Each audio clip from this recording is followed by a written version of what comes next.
தற்போது கிடைத்த மிக முக்கிய செய்தி, நாம் தமிழர் கட்சியின் ஒருங்கிணைப்பாளர் சீமான் மீது போலீசார் வழக்கு பதிவு செய்திருக்கின்றனர். சீமான் மீது தற்போது போலீசார் வழக்கு பதிவு செய்திருப்பதாக முக்கிய செய்தி ஒன்று வந்திருக்கிறது. இது குறித்த தகவல்கள் ஏதாவது இருக்கிறதா? வணக்கம். தமிழகத்தில் சட்டம் ஒழுங்கு சீர்கேடு, மின்கட்டண உயர்வை கண்டித்து நாம் தமிழர் கட்சி சார்பில் சென்னை வள்ளுவர் கோட்டத்தில் இன்று ஆர்ப்பாட்டம் நடைபெற்றது.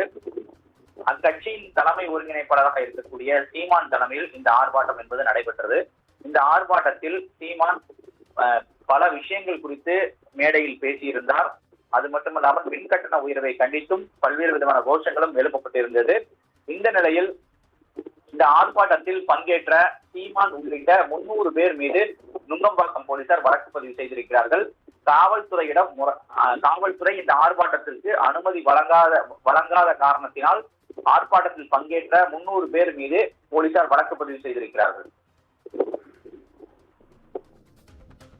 நன்றி சுப்பிரமணியன், உங்கள் உடனடி தகவல்களுக்கு நன்றி.